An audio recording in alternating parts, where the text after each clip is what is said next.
Welcome everybody to another edition of Off the Lips. This week we have Tahlia Barry from Australia. We're super happy to have her here. I met Tahlia 2 nights ago and Challen got an earful of how interesting she was and how fascinating she was and how much of a very cool communicator she is. I think you just have a knack for telling stories and making very light of experiences that you've experienced. And I'm very excited to hear the consequences of saying yes. Cool. Should I stand over here? You should stand over here and there'll be a little Q&A at the end. If anyone has pressure's on. Thank you. So hi everyone. Thanks for having me in. I'm Tahlia. I'm, as you may have heard from the little synopsis, 25 years old from Australia. At the start of this year, after 2 years of working, had enough, so I quit my job and decided to do some travel and decided to head to Africa. So I wasn't like every other Aussie doing Europe. So starting in Kenya and then made my way overland down to South Africa. When Ruth asked me to speak, I was like, shit, I don't know what I'm going to talk about. But thought I'd talk about, I guess, a few noteworthy stories from each country I've visited. And essentially the consequences of saying yes or not being able to say no. So when I travelled, my plan was simple: talk to everyone, say yes, see what happens, try not to end up on the news back home. So I would say it was an intentional philosophy about embracing culture and whatnot, but I would probably say it more boiled down to the fact that I don't know how to say no and I avoid conflict like the plague, so I would rather put myself in a dicey situation than say no. My trip started in Kenya, and I guess a noteworthy story from Kenya was when I met a group of people in a hostel there. I think it was like a French dude, a Dutch dude, Belgium girl, and a German guy. I had told them my plans to travel onwards. Coincidentally, someone else had the same plans. We're like, great, let's go together. And then we convinced the other 3 to say yes to that as well and come with us. So we ended up traveling for a little bit, Lake Naivasha, and then we went to Diani together. And I'd showed them this cool hostel I'd found on Instagram. And they were like, oh yeah, looks good, let's book that. Booked it online, rocked up there it was dark, I think it was 7:30 or 8, so not super late, but dark. And then it was a bar and restaurant as well as a hostel, but when we got there, they were like, we're not open for bookings or accommodation, what do you mean you booked? So we showed them our online booking, only to realise it was a booking request, not a confirmed booking. Anyway, we faffed around for a bit there and they called the bosses. They said, look, our renovations are nearly finished, so you can still sleep in the dorm if you like.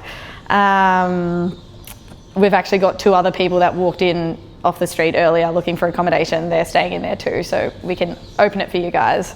So we graciously said yes to that because we had nowhere else to go, and we'd just spent hours cramped into a small taxi with bags sitting all on top of us, and we were just keen to have a cold beer and put our feet up.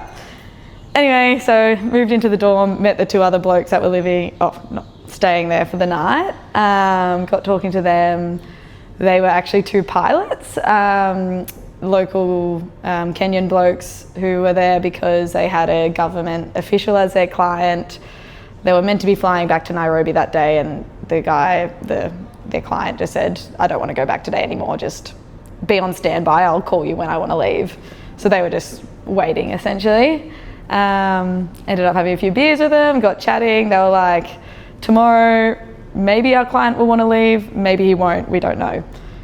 And they're like, regardless, we need to go to Mombasa to fuel up the plane. I'm like, oh, sick.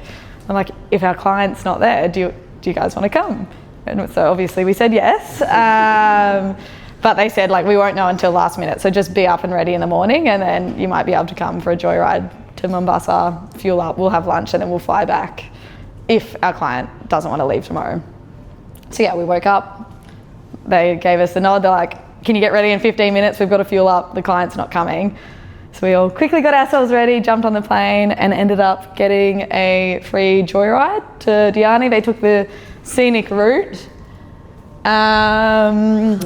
I didn't put the photo on here. Anyway, we got a very beautiful scenic view over the ocean. They like flew low. These were our pilots here. And then, they took a different route on the way back for us as the sun was setting through the mountains. And yeah, it was pretty cool. So I told my mum when we landed.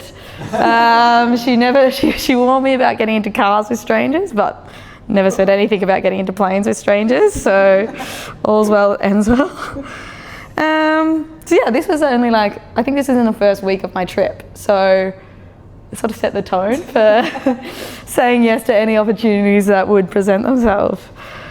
So yeah, by the time I left Kenya, I went to Tanzania. I've got a few stories there, but my more exciting ones are later on in my trip. So I'm going to skip straight to Malawi. So when I got to Malawi, I'd sort of, learnt or got the instinct of saying not to ask questions, just to say yes and ask what time we're leaving. And I got to in Nkata Bay in Malawi, and I'd read something somewhere about witch doctors. So out of curiosity, I was just asking the reception lady if there's local ones or what the go is, just being curious about it, I guess. And she told me if I'd like to visit one, there is, I could go down to the bar and just speak to a guy named Ozzy there, and he might take me. So of course I did that. Went down to the bar, which was a guy 2 years younger than me who was if you pay me some money, I'll take you to the local witch doctor. So I was sounds good. And then, we made a plan. We're right, we'll meet tomorrow and we'll go. It was in a town 40 minutes away. So he was we'll make a day of it. I'll plan some other things. I can show you around there. And I was great, sounds good. So next morning we set off, got to the witch doctor. He sort of showed me we did our consultation. He showed me an array of potions, asked me what I wanted. I wasn't really sure. I just wanted to, see what they did there.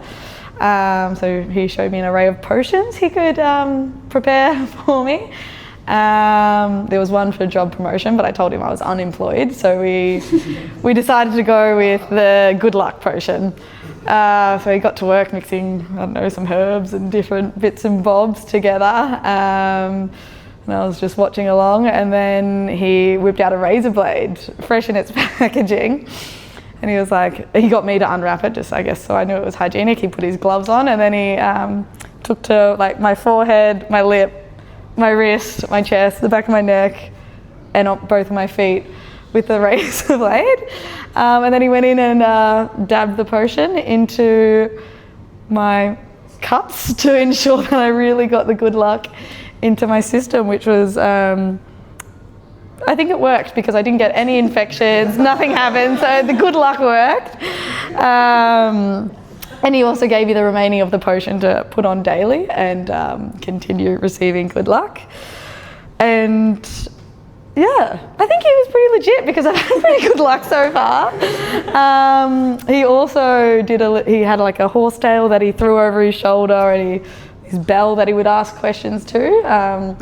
So he asked the bell if I had any curses on me, and the bell told him no. So that also made me think this guy's kind of legit, because he could have told me yes and then I would have paid him to break the curses. So seemed like a pretty good bloke. But so I left with a few cuts, a bottle of potion, and no curses. So I'm not sure whether it definitely gave me good luck, but it gave me a good story. I don't know if you can really see that, but there's my evidence of my cuts. Good hygiene practices with the gloves, and then you can see the, little bits and bobs that went in my potion. That was my Malawi story. Actually, I'll wait for the next one. And then, as promised, the guide said he could show me a few other things if I was interested, because we'd travelled 40 minutes to this town. So again, I was yep, sounds good, where are we going? And he took me to the local Rastafarian church, which I didn't even know was a thing. But it was essentially a little outdoor rotunda with a Rasta flag on it. So there was no like churches or like services running when we went there, but there was just like a local Rasta man sitting there. So he sort of told me a bit about like how the church works and like what they do and whatnot. And yeah, he was quite an interesting fella, very kind. And then my guide asked me if I would like to see a demonstration or something from the Rasta man, and I was like, oh, sure. And like I think in other countries, like yeah, I've been to Thailand and I've been to a cooking class, or I've had different types of experiences, like rice field, like they show you how they harvest things. So the Rasta man kindly found like a plastic bottle, a piece of bamboo and a sweet potato, and used a knife and a fire to show me how he would handcraft a bomb. And like keep in mind, I don't smoke weed or anything, so I was just eagerly like, wow, this is really interesting. Like this isn't the, I guess, demonstration I was expecting, but again, nonetheless, it was interesting. So I kind of just sat there while the Rasta man and the guide were having a good time.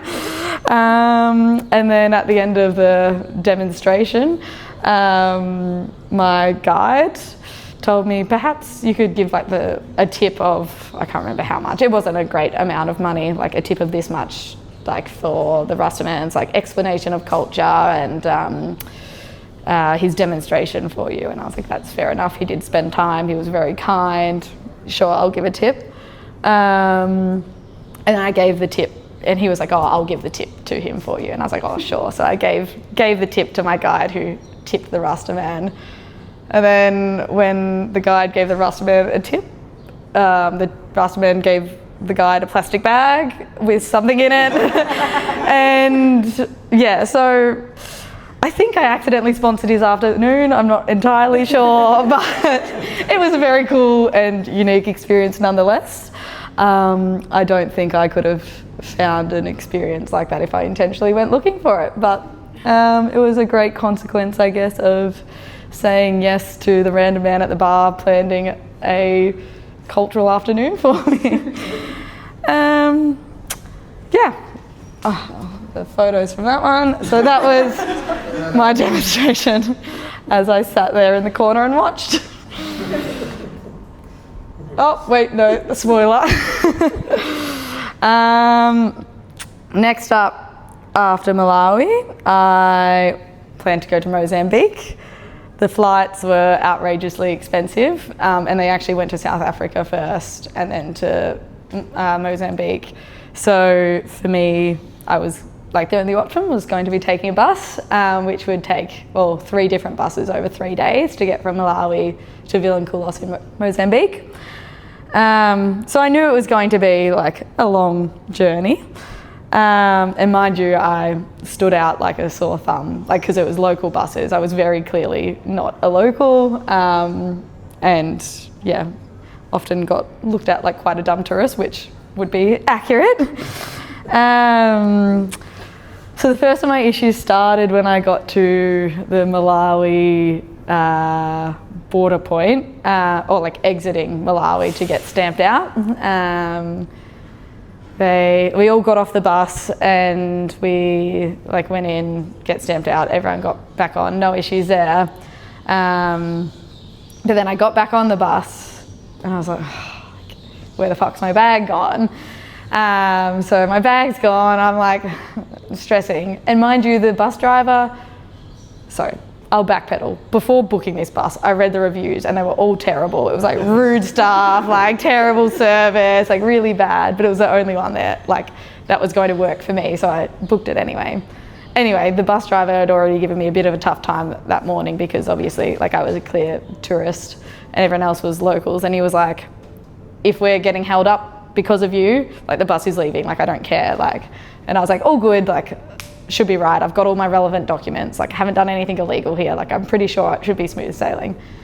Anyway, so back to the border point, we get back on the bus, my bag's gone, I'm like, oh fuck's sake. So I get off the bus and then just outside the bus there's the immigration lady with my bag and she's like, why has it got a padlock on it? And I was like, oh, because it's got my camera and my iPad in there. Like I just, like they're valuable. I didn't want them stolen. Like, and she was just like, come with me. And I was like, oh no, like, and then my other bag's on the bus still.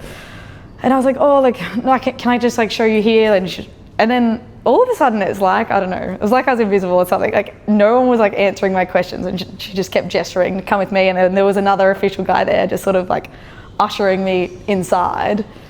And then I was starting to like panic a bit because I knew the bus driver was going to leave without me. And then I was like, started to get a little bit worked up. I was like, can you please just let me get my bag off the bus? Like, please. And they were just like, don't worry. And I was like, well, I'm clearly a bit worried right now. Like, I'm about to get separated from one of my bags and the bus is going to leave. Like, please just let me get my bag off the bus. But yeah, they just sort of, and then I was like, is the bus going? Where's the bus going? Anyway, asking a million questions, like, and the only thing they said was like, don't worry, once or twice, and just kept like ushering me and then talking to each other. So anyway, I like just sort of give in and I just follow them into this room. They take the padlock off, look in my bag, they find my iPad, they find my camera and my toiletries bag, and they're like, okay. And then like I'm sort of upset by this point because the bus has left and I've watched it drive off with my bag, and I was like, oh. And then she was like, oh, get on the back of this guy's motorbike. Don't go on like any of the other guys' motorbike. And then I walk outside and everyone's like, come on my motorbike. Like, no, like it's me. Like I'm linked with your bus. I'm like, and everyone's like yelling at me, and I was like, already been crying. So I was like, oh, I just trusted what this lady said, and I got on the back of this guy's motorbike. And yeah, he sped after the bus. We actually ended up overtaking the bus. So we bet them to like, because I guess that was in the no man's land between Malawi and Mozambique entry point. So we ended up overtaking them in that section and then got to the Mozambican border. Unfortunately, my issues didn't end there, and I had another tough time at the Mozambique entry point. Essentially, yeah, just there's a long story to that as well, which isn't as exciting for today, but when they took a visa photo of me, I didn't realise they were taking a photo for the visa. I thought they were just face like matching to my passport, like the facial scanning technology. But now I have a really beautiful visa in my passport that sort of sums up my experience at the border. But if I didn't say yes to getting on the back of that motorbike, I would have been separated from my bag and I wouldn't have gotten into Mozambique. So again, it all came out in the wash. And then once I got on the bus and was like on my way to Mozambique, I had a good laugh at my visa that I'll be able to keep in my passport. Yeah, so that was that one. So then, yeah, you'd think after that I would have learnt a bit more about planning in advance and being organised, and yeah, had to have learnt my lesson, but I hadn't. So once I was in Mozambique, I did sort of continue to set myself up for failure by not booking any accommodation in advance, and yeah, I had to in the stopover towns I was going to. So yeah, I had the first night there, I was sort of walking around like Mother Mary asking if anyone had any room in their inn, and yeah, that took me a couple hours and it started getting dark and stressful, but I found somewhere and that was fine. And then the next day I did the same in Chimoio. Hadn't had anywhere booked, got there, it was dark, and I'd been trying to book places on my phone, but they were all super far away, and I had to be at this same bus station the next morning at 4:30 in the morning. So I was like, oh, there's obviously risk in itself staying far away and then having to get there at that time of the morning, being like a solo female traveller. So when I got off the bus in Chimoio, there was a guy like with a photo of a bed on his phone standing at the bus like this. And I was sort of like, oh, and I went up and like asked him a few questions, but he only spoke Portuguese, like very little English. So I got up Google Translate, started having a bit of a back and forth on Google Translate. I asked him, is the accommodation safe? Of course he said yes. I asked, where is it? And he just said, just down this alleyway, down this next to the bus station, this dark alleyway, just follow me. And I was like, oh. was like, my mum would be very stressed if I told her about this, but I was like, also, I can probably run faster than him. So anyway, I followed him down the alleyway, and yeah, we entered the house, and I was very pleased when we first got to the house front door. I was like, this is so close to the bus station, this is perfect, like, because I won't have, like, I'll just have to wake up, walk 100 metres and I'll be at the bus. And then we entered the room, and that was my first impression. So it's a bit harder to see there, but it wasn't the most hygienic mattress on the floor of a kind of eerie house. But then I was delighted when he took me through a corridor and I had a proper bedroom with a locking door and a hygienic mattress. And that was his bed, so he was just my next door neighbour. Again, ended up being a very pleasant experience. He woke up early to make sure I caught the bus in time, was shown lots of kindness, walked me there in the dark to make sure it was all safely. So again, all's well ends well. I did also get a follow-up message with a marriage proposal. So yeah, it ended up being a bit of a score. Cheap room, could have been a cheap marriage if I wanted it, but I politely declined. And yeah, I woke up with all my bags and all my organs, so it was good. Then my next one, I guess, brings me to J-Bay. My next yes story, one of my favourite ones in J-Bay. Again, I guess sort of circles around like the generosity of strangers, which has been a big theme of my trip so far. I was actually sitting in the Greek restaurant, just doing some planning for my garden route trip, having a beer, and yeah, someone walked in. I didn't realise they were talking to me at first, and then I looked up and they said, "Oh, do you like tuna?" And I was like, "Yeah, I do like tuna." And then yeah, we had a pretty energetic and enthusiastic conversation. He'd been fishing that day, him and his mate, they'd caught all this tuna. They were going to get the chef there to cook it up for them. If I wanted to like sample some of their tuna, I was more than welcome. I was like, oh, great, that would be lovely. Anyway, then he bounced off. They were going to go, I think, have a quick go on the pokies while they waited for the tuna to cook. He came back, had another quick chat, and then I was kind of a bit confused about like, and then because he left, and then I was like, oh, like maybe I'm not getting any tuna, I'm not really sure. Then the waitress took out a takeaway box to their car. Oh, and as he was leaving, he called out, "Enjoy your tuna." And I was like, oh, like thanks. I'm not really sure. Like I thought I was getting like maybe some from you, like some sashimi or like a little bite of theirs, but they've gone off with their takeaway box. And then the chef came out with this big plate of like a tuna steak, like a nice garden salad and some potato. And it was honestly like the best fish I've ever eaten. It was so good. And this is just the proof. So yeah, that was, I guess, just another story of where saying yes can get you. I wasn't expecting a free meal that night, and it turned out to be one of my most probably memorable moments of J-Bay so far, just from the sheer randomness of it. But yeah, all in all, I probably zoomed through that. I'm not sure how long this was meant to be, but I guess I stand before you like a cat with 9 lives. And yeah, with the moral of the story being sometimes not knowing how to say no is not such a bad thing.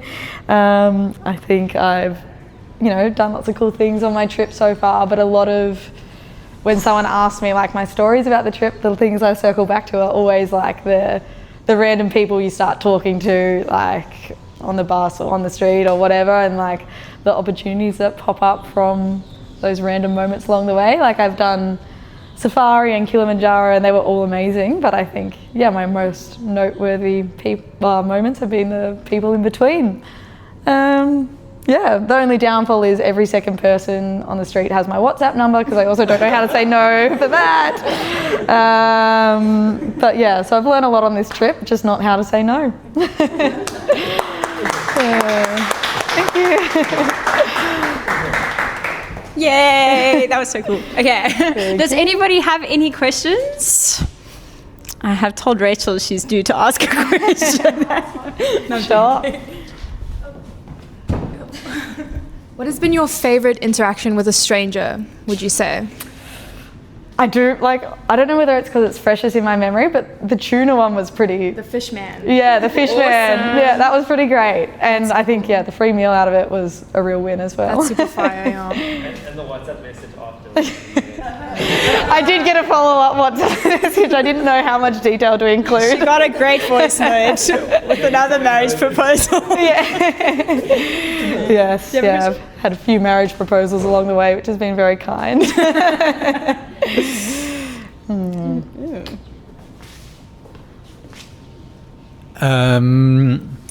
Why? I know you said you didn't want to go to Europe. You didn't choose to go to Europe because lots of Australians go to Europe. But why would you choose Africa instead of the many other continents that are available? Well, I'd already done a bit of South, as a lot of Australians have, a bit of Southeast Asia and Indonesia and stuff. And I think the reason why I really loved those countries was their culture. And I feel like from everything I've seen, before travelling, from everything I'd seen about Africa, that's just so rich in culture. And just, I guess, different to what I'd experienced back home. So I was pretty just intrigued to see that. I'd also spoken to some people who'd travelled Africa, the continent, more so east to south as well, a couple of years back, and thought their stories were pretty cool. So